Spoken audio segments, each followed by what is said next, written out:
नमस्कार, बहुत स्वागत है आप सभी का। मैं हूं आपके साथ कमरुद्दीन खान। मुंगेली से खबर, जहां पर मुंगेली जिले में कोरोना का कहर लगातार देखने को मिल रहा है। विधायक पुन्नूलाल मोहले के परिजन कोरोना संक्रमित पाए गए हैं और परिवार के 13 सदस्यों को कोरोना हुआ है। सभी लोगों का होम आइसोलेशन में इलाज जारी है। तो बड़ी खबर आपको बता रहे हैं मुंगेली से, जहां पर मुंगेली जिले में कोरोना का रफ्तार बढ़ता जा रहा है। विधायक पुन्नूलाल मोहले के परिजन कोरोना संक्रमित पाए गए हैं और परिवार के 13 सदस्यों को कोरोना हुआ है। अगली खबर भी मुंगेली से, जहां पर बीजेपी नेता तोखन साहू कोरोना पॉजिटिव पाए गए। पूर्व संसदीय सचिव समेत परिवार के 10 सदस्य भी पॉजिटिव पाए गए। पूर्व विधायक का गृहग्राम डिंडौरी में इलाज जारी है। सभी का होम आइसोलेशन कर इलाज किया जा रहा है। जिले में लगातार कोरोना के केसेस और मरीज बढ़ रहे हैं।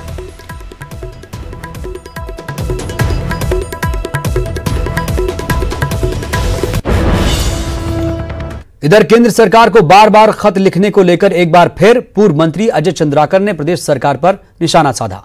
उन्होंने कहा कि प्रदेश सरकार के पास केंद्र को बार बार पत्र लिखना और कर्ज लेकर सारी जिम्मेदारी केंद्र सरकार पर डाल देना, यही एक काम बचा है।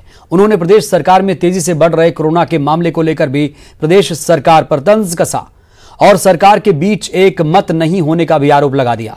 उधर अजय चंद्राकर के वार पर कांग्रेस ने पलटवार किया। मंत्री अमरजीत भगत ने कहा कि पिछली रमन सरकार प्रदेश के ऊपर कर्ज लाद कर गई है। वहीं सरकार में मतभेद को लेकर कहा, चंद्राकर को किसी के घर में ताक झांक नहीं करनी चाहिए। कि दिल्ली जो कर सकती है वो करेगी, कर रही है। ये देश का विषय है ना। एक मुख्यमंत्री को अपना प्रांत देखना है, उनको पूरा देश देखना है और देश में भी ये देखना है कि सर्वाधिक स्थिति कहां है, कैसे है, कितने संसाधन बढ़ाए जाएंगे, कितनी क्षमता बढ़ाई जाएगी। इसकी एक राष्ट्रीय नीति होती है, उससे छत्तीसगढ़ भी लाभान्वित होगा। आप अपने संसाधनों से क्या कर रहे हैं ये जनता को बताएं। दिल्ली क्या कर रही है, दिल्ली करेगी। आप अपनी बात तो करो। 5 महीने में क्या किए, क्या तैयारी की। टीएस सिंहदेव के अनुमान जब लगाया गया तो सरकार ने उसकी आलोचना की और कोई तैयारी नहीं की। आज जो भी वो नियम दे रहे हैं, इतना पैसा दिए, उतना पैसा दिए, इतना करेंगे, उतना करेंगे, उसको तारीख सहित जारी करनी चाहिए। तो पता चल जाएगा 5 महीने तक सरकार सोई हुई थी और 1 हफ्ते में जागने की कोशिश कर रही है। और जागने की तब कोशिश कर रही है जब बाजी हाथ से निकल चुकी होंगी। इसलिए मैंने दिल्ली सरकार से हस्तक्षेप की मांग की कि यहां कुछ नहीं है, यहां सिर्फ भगवान है और लोग हैं जो भगवान के रहमो करम पर हैं। नहीं, चिट्ठी लिखने के लिए और कर्जा लेने के लिए तो अलग विभाग बनाया जाना चाहिए यहां। क्योंकि चिट्ठी लिखने से और पेपर में छपवा देने से, समाचार पत्रों में चलवा देने से, सोशल मीडिया में चलवा देने से यह भ्रांति बनाई जाती है कि साहब हमारी जिम्मेदारी नहीं हो, केंद्र की जिम्मेदारी है। अजय चंद्राकर जी की सरकार खजाना खाली छोड़ा था। 40-42 हजार करोड़ का कर्जा छोड़ करके गया है। तो ये लोगों ने उधारी लेकर के खूब घी दिया है। अब हमको प्रदेश चलाना है तो जो आवश्यक काम हो सो तो करना ही पड़ेगा। वैसे तो हम लोग अजय चंद्राकर जी की बातों को बहुत गंभीरता से नहीं लेते, इसलिए कि उनके बात में कोई तथ्यात्मक रहस्य रहता नहीं है और कुछ भी बोल जाते हैं। और कांग्रेस के और सरकार के अंदर की बात अजय चंद्राकर जी को कैसे पता चल जाती है। दूसरे के घर में ताक-झांक करना ठीक नहीं है। प्रदेश सरकार पूरी तरह से गंभीर है और कोरोना से निपटने के लिए हर वो कदम उठाए जा रहे हैं जो आवश्यक है और इसमें सभी विभागों को माननीय मुख्यमंत्री जी ने मोर्चे पर लगाया है। बात सुकमा की, जहां के मिनपा में 7 महीने पहले हुए मुठभेड़ को लेकर आईजीपी सुंदरराज ने बड़ा खुलासा किया। 2 दिन पहले सुकमा में एटापाड में हुई पुलिस नक्सली मुठभेड़ के दौरान जो साहित्य पुलिस ने बरामद किया है, उसमें नक्सलियों ने अपने टॉप मोस्ट लीडर्स को पत्र लिखा है, जिसमें मिनपा में नक्सलियों को भारी नुकसान का जिक्र है। आईजी के मुताबिक उस समय पुलिस ने 3 बड़े नक्सलियों को मार गिराया था। इसके अलावा नक्सलियों ने 23 और साथियों के मारने की बात कबूल की है। कुल जगरूंड मुठभेड़ में जो डॉक्यूमेंट्स मिला है, उस डॉक्यूमेंट में कुल जगरूंडा एरिया कमेटी का 12 माओवादी कैडर और पश्चिम बस्तर इलाका का 11 माओवादी कैडर, इस प्रकार का 23 माओवादी कैडर का कहने के नुकसान होने का इस पर जिक्र हुआ है। और जो डॉक्यूमेंट्स मिला उसका भी कोई गोंडी भाषा में है, उसका ट्रांसलेशन की जा रही है। उसके बाद साथ जो भी पब्लिक जानकारी के लिए जो लायक विषय होगा तो उसका हम खुलासा करेंगे। बस्तर में नक्सलियों से निपटने के लिए यहां पुलिस ड्रोन की मदद ले रही है। इसी ड्रोन की मदद से नक्सलियों के मूवमेंट का वीडियो सामने आया है, जिसमें नक्सली बड़ी संख्या में ग्रामीणों को सड़क काटने के लिए ले जा रहे हैं। वीडियो हालांकि 9 सितंबर का है। पालोड़ी से सामने आए इस वीडियो में नक्सली बड़ी संख्या में ग्रामीणों को अपने साथ ले जाते हुए देखे जा सकते हैं। ये तस्वीरें किस्टाराम थाना क्षेत्र के पालोड़ी की हैं।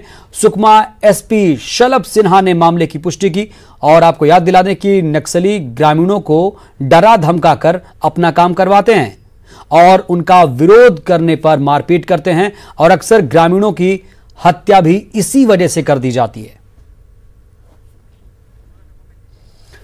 तो अब ये तस्वीरें सामने आ चुकी हैं। ड्रोन का इस्तेमाल किस तरीके से किया जा रहा है पुलिस कर रही है और इसी ड्रोन में ये तस्वीरें कैद हुई हैं, जो एक बड़ी तस्वीर को साफ कर रही हैं कि जो ग्रामीण हैं दहशत में ही सही वो नक्सलियों का काम करते हैं, मजबूरी में ही सही जो ग्रामीण हैं वो नक्सलियों के साथ नजर आते हैं, क्योंकि नहीं आएंगे तो उनकी हत्या कर दी जाएगी, उनको जान से हाथ धोना पड़ेगा और यही मजबूरी, यही दहशत जो ग्रामीण हैं उनको नक्सलियों के साथ खड़ा करने पर विवश कर देती है।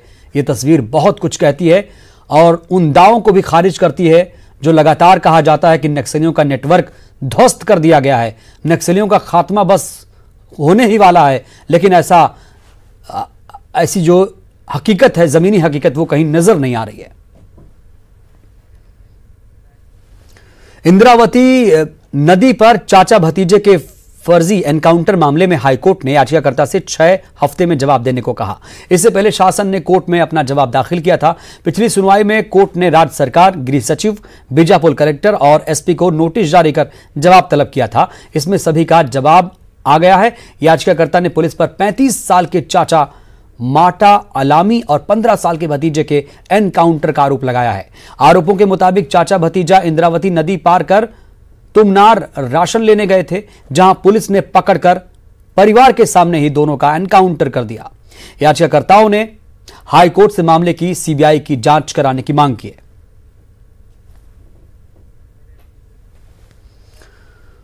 जोगी कांग्रेस के प्रदेश अध्यक्ष अमित जोगी ने सरकार से मांग की है कि केंद्रीय गृह मंत्रालय और बिहार सरकार ने जो कदम उठाए हैं, छत्तीसगढ़ सरकार भी उसी का पालन करे और कोरोना को राजकीय आपदा घोषित करे। इसके अलावा जो लोग कोरोना से मरते हैं उनके परिजनों को 10 लाख रुपए और नौकरी दी जाए।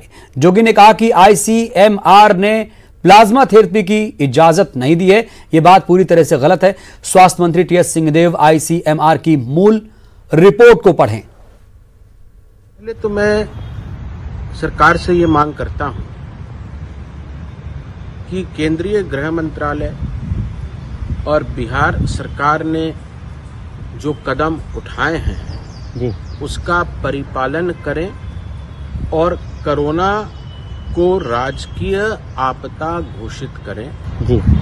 जो लोग कोरोना से मरते हैं उनको 10 लाख रुपया मुआवजा दिया जाए, उनके परिजनों को नौकरी प्रदान की जाए। दूसरी बात, जो स्वास्थ्य मंत्री जी ने बोला है कि आईसीएमआर ने प्लाज्मा थेरेपी की अनुमति नहीं दी है, ये बात पूरी तरह से गलत है। मैं स्वास्थ्य मंत्री जी से आग्रह करूंगा, उनकी अंग्रेजी बहुत अच्छी है, जो मूल रिपोर्ट है उसको पढ़ें। इधर छत्तीसगढ़ में प्रवेश परीक्षाओं को लेकर राजनीतिक घमासान शुरू हो चुका है, जहां एक और बीजेपी का कहना है कि जब राष्ट्रीय स्तर की नीट परीक्षा हो रही थी तब कांग्रेस पार्टी इसका विरोध कर रही थी। वहीं प्रदेश सरकार छत्तीसगढ़ पीएसपी परीक्षा करवा रही है। उधर जोगी कांग्रेस के प्रदेश अध्यक्ष अमित जोगी भी बीजेपी के सुर में सुर मिला रहे हैं और प्रदेश सरकार से सवाल पूछ रहे हैं। वहीं कांग्रेस पर दोहरा चरित्र अपनाने का आरोप लगाया जा रहा है। पाठ्य पुस्तक निगम के अध्यक्ष और कांग्रेस नेता शैलेश नितिन त्रिवेदी का कहना है कि बीजेपी का बेरोजगार विरोध चरित्र फिर से उजागर हो चुका है। आयोजित परीक्षाओं में कोरोना के नाम पर विरोध करना और राज्य सरकार जब उसका आयोजन करती है तो क्या उस समय कोरोना का संक्रमण नहीं रहता है। इससे राज्य सरकार वैचारिक रूप से संक्रमित हो चुकी है। उनको कम से कम इस तरह के आयोजन, इस तरह की परीक्षाएं जो हो रही हैं, चाहे वो केंद्र के माध्यम से हो, चाहे राज्य शासन के अधीन की परीक्षाएं हो, इस पर राजनीति करने से बाज आना चाहिए। इस चरित्र को प्रदेश का छात्र, प्रदेश का युवा वर्ग देख रहा है कि कोरोना के नाम पर ये किस तरीके से राजनीति कर रहे हैं।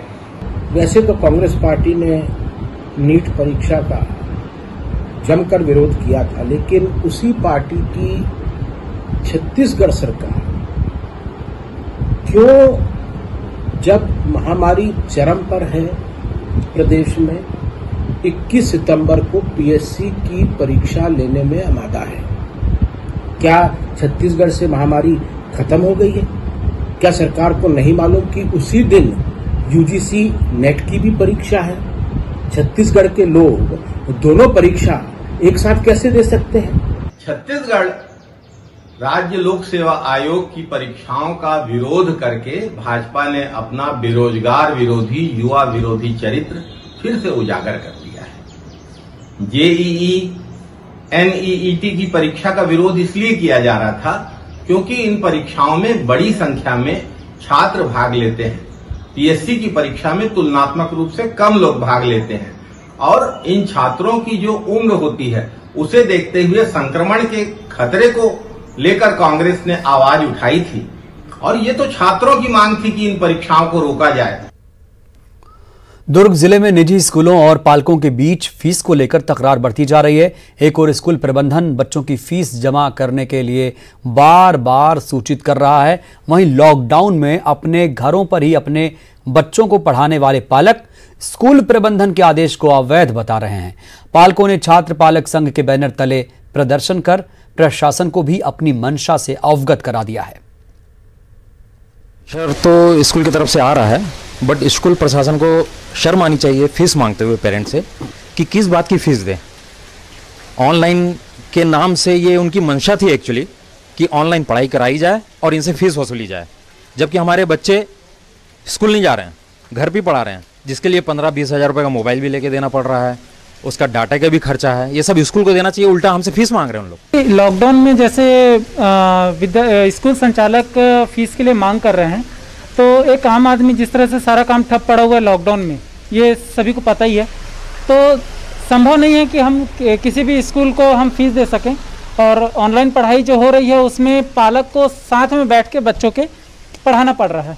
और मैं पालक संघ का अध्यक्ष होने के नाते मैं सारे शिक्षा विभाग को ये चेतावनी देता हूँ, चैलेंज करता हूँ कि कोई भी एक स्कूल की फीस अगर वो नियमता अधिसूचित है तो वो मेरे सामने लाएं, हम पालक पूरी फीस देने के लिए तैयार हैं। भिलाई के सारे स्कूल को लीजिए, जितने भी पेरेंट्स फीस दिए हैं लगभग 10%, 20%, 30%, 50% इतने पेरेंट्स फीस दे दिए हैं मान लीजिए, तो पेरेंट्स को ये पूछा जाए कि क्या सब फीस पूरा दे दिए हैं, किसी स्कूल को उठा के देखिए। कोरबा में मेडिकल कॉलेज खोले जाने की प्रक्रिया तेज हो गई। सरकार के निर्देश पर राजधानी रायपुर से डीएमई की टीम ने कोरबा का दौरा किया। बहुत जल्द ही आईटी कॉलेज में पढ़ाई और जिला अस्पताल में इलाज शुरू होगा। मेडिकल कॉलेज के लिए केंद्र से बजट भी पास हो गया है। केंद्र और राज्य सरकार के सहयोग से मेडिकल कॉलेज खोला जा रहा है। आदिवासी बाहुल्य कोरबा जिले में मेडिकल कॉलेज खुलने से स्वास्थ्य सुविधा का विस्तार होगा। प्रक्रिया अभी प्रारंभ है और जल्द ही इसमें आगे जो कार्रवाई होनी वो हो रही है। साथ ही साथ पढ़ाई की जहाँ तक बात है तो जो इंजीनियरिंग कॉलेज जहाँ है वहाँ पे पढ़ाई होगी और जो क्लिनिकल साइड होगा वो हमारा जो जिला अस्पताल है वहाँ पर क्लिनिकल काम है। ब्रेक के बाद हाजिर हूं। अब बात करते हैं ईमानदारी की मिसाल की। बैंक से 9 लाख रुपए निकालकर वापस लौट रहे south eastern cold fields limited के एक रिटायर्ड कर्मचारी के बैग से 2.5 लाख रुपए सड़क पर गिर गए। शाम को घर से टहलने निकली एक युवती की इस पर नजर पड़ी और वह नजदीक में ही संचालित एक परिचित के चॉइस सेंटर में पहुंच गई और घटना की जानकारी दी। इसके साथ ही चॉइस सेंटर के बाहर लगे सीसीटीवी कैमरे में ये तस्वीरें कैद हुई थी। फुटेज भी खंगाला गया और रिटायर्ड कर्मचारी गणेश साहू का पता चला, जिसे पूरे रकम फिलहाल लौटा दी गई है।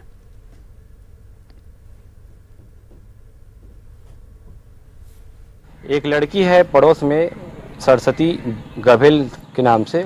वो लड़की आकर बताई कि मुझे कुछ पैसा मिला है। मैंने तत्काल बिना समय व्यर्थ किए हुए मैं अपने चॉइस सेंटर में वीडियो खंगाला। उस बीच मुझे पता चला कि यहाँ 2 लाख मिला है। मैंने तुरंत राजकुमार चौकी और नज़दीकी SBI बैंक में संपर्क किया। उसके बाद में सवेरे उस व्यक्ति, जिस व्यक्ति का पैसा ले जा रहे थे 9 लाख, उसमें का 2.5 लाख यहाँ गिर चुका था। उसको मैं बाकायदा यहाँ बुलाकर वीडियो फुटेज दिखाया, फिर मैं उसको समर्पण। कल यानी 15 सितंबर को PCC अध्यक्ष मोहन मरकाम का जन्मदिन है, लेकिन उन्होंने कोविड के चलते अपना जन्मदिन नहीं मनाने का फैसला लिया। मोहन मरकाम ने कांग्रेस कार्यकर्ताओं और समर्थकों से जन्मदिन नहीं मनाने की अपील की। मोहन मरकाम ने अपने लिखे संदेश में कहा कि कोविड के इस संकट के समय मन बहुत व्यथित है। इस वैश्विक आपदा में हमने अपने बहुत से करीबियों को खोया है। सारा देश प्रदेश इस महामारी के प्रकोप के कारण परेशान है। कल क्या होगा, कैसे होगा, किसी को नहीं मालूम।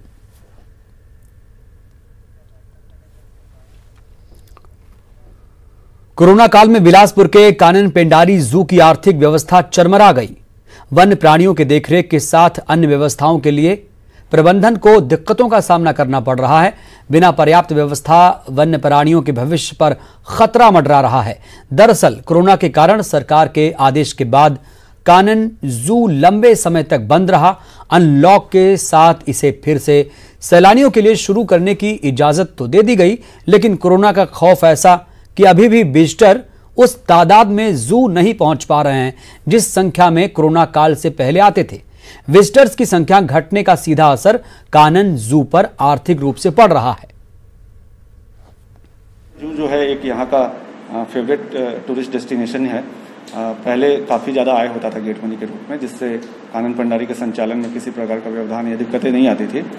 पिछले कुछ महीनों से कोविड-19 के बाद निश्चय रूप से हमारे जो रेवेन्यू है उसमें बहुत गिरावट आई है और थोड़ा सा कहा जाए तो अभी हमें फंड्स वगैरह की कमी तो है ही। तो उसको देखते हुए जो है हमारे पास जो भी उपलब्ध संसाधन है उसमें हम लोग अभी संचालन कर रहे हैं और हमारे द्वारा मांग पत्र भेजा गया है वरिष्ठ कार्यालय को और उनसे उनसे आश्वासन भी दिया गया है कि जल्द ही फंड्स। धमतरी जिले के रावा गांव स्थित देशी शराब की दुकान में 14 लाख रुपए की लूट का मामला सामने आया। 2 बाइक पर आए 4 नकाबपोश बदमाशों ने करीब रात 2 बजे वारदात को अंजाम दिया। आरोपों के मुताबिक लुटेरों ने सबसे पहले दोनों गार्ड्स के साथ मारपीट की, इसके बाद उसे बंधक बना लिया। इसके बाद दुकान का CCTV कैमरा भी तोड़ दिया, जिसके बाद दुकान में रखे 14 लाख रुपए लेकर फरार हो गए। बताया जा रहा है कि 2 दिन बैंक बंद होने की वजह से पिछले 3 दिनों की बिक्री का रुपया दुकान में ही रखा था। मामले की सूचना मिलते ही अर्जुनी पुलिस मौके पर पहुंची और मामले की छानबीन में जुट चुकी है। गौरतलब है कि रायपुर के आरंग में भी पिछले दिनों ठीक इसी अंदाज में शराब की दुकान में लूट की वारदात को अंजाम दिया गया था। बहुत सुबह एक जानकारी पुलिस को मिली थी जिसमें रावा शराब भट्टी में लूट के संबंध में जानकारी सामने आई है और इसमें 4 नकाबपोश उस घटनास्थल पर गए हैं और वहां पे जो 2 गार्ड पहले से ड्यूटी कर रहे थे उन लोगों के साथ में उन्होंने मारपीट की है और उन्हें बंधक बनाने के बाद में वहां पर रखा हुआ चेस्ट अपने साथ में लेके गए। कोरबा के केंदवे रेंज में इन दिनों हाथियों का उत्पात जारी है। किसान अपनी जान की परवाह किए बगैर अपने खर्चे से मशाल जलाकर, टॉर्च और पटाखा फोड़कर हाथियों को खदेड़ रहे हैं। पिछले 4 दिनों से कोरबी सर्किल के ग्राम सिटी, पखना, रोदे, फुलसर में हाथियों ने उत्पात मचा रखा है। उधर घायल हाथी झुंड से अलग होकर पाली सर्किल के कुलहरिया साली पहाड़ में 1 सप्ताह से डेरा डाले हुए है। इसके पैर में सूजन है, उसके हालत में कोई सुधार नजर नहीं आ रहा है। वहीं वन परिक्षेत्र अधिकारी अश्विनी चौबे हाथी का समुचित इलाज कराने की बात कह रहे हैं। और खबर धमतरी से, जहां किसानों की मुसीबतें कम होती नजर नहीं आ रही हैं। बारिश की वजह से फसलों को हो रहे नुकसान से किसान अभी उबर भी नहीं पाए कि बिरला ब्लॉक के किसानों के सामने नई मुसीबत खड़ी हो गई। बताया जा रहा है कि इलाके के करीब 300 एकड़ में किसानों ने राइस बायर कंपनी का AZ84 नाम के धान का बीज खेत में बोया था, जिसमें समय से पहले ही बाली निकलने लगा, जो 135 दिनों में पककर तैयार होना था। लेकिन फसल 60 दिनों में ही बाली निकलने लगा और जो बीज लगे हैं वो भी ठीक से नहीं पक रहे हैं, जिससे किसान परेशान है और कंपनी से मुआवजे की मांग भी की जा रही है।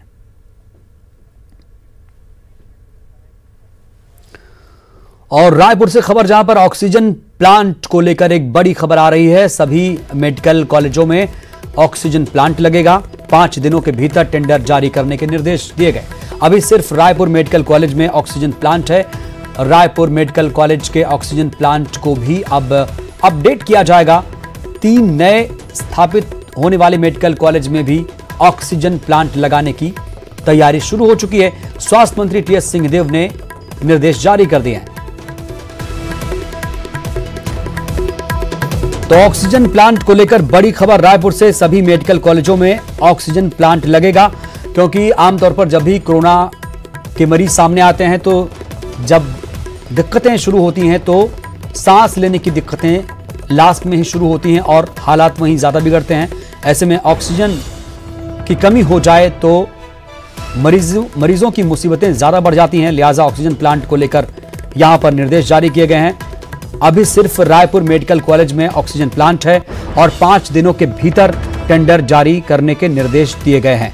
सभी मेडिकल कॉलेजों में ऑक्सीजन प्लांट लगेगा, जरूरी हो जाएगा और रायपुर मेडिकल कॉलेज के ऑक्सीजन प्लांट को भी अपडेट किया जाएगा। ज्यादा जानकारी के साथ हमारे सहयोगी अवधेश मिश्रा जुड़े हैं। अवधेश, अब सभी मेडिकल कॉलेजों में ऑक्सीजन प्लांट लगेगा, पूरी खबर बताएं।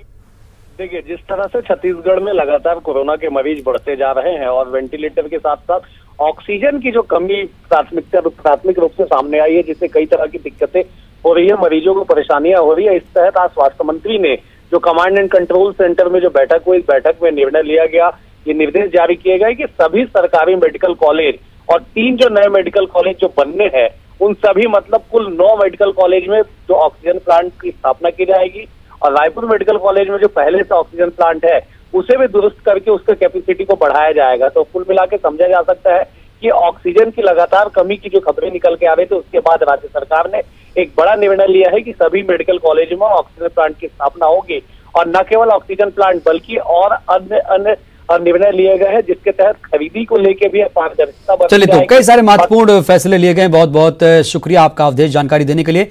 तो ऑक्सीजन प्लांट को लेकर बड़ी खबर, सभी मेडिकल कॉलेजों में ऑक्सीजन प्लांट लगेगा। बलौदा बाजार से खबर, जहां पर तहसील का कर्मचारी कोरोना पॉजिटिव पाया गया है। तहसील दफ्तर में हड़कंप मचा हुआ है। तहसील दफ्तर को अब सील कर दिया गया है। बड़ी खबर आपको बता रहे हैं, बलौदा बाजार से खबर है, जहां पर तहसील का कर्मचारी जब कोरोना पॉजिटिव निकला तो तहसील दफ्तर में हड़कंप मच गया और तहसील दफ्तर को सील करना पड़ा।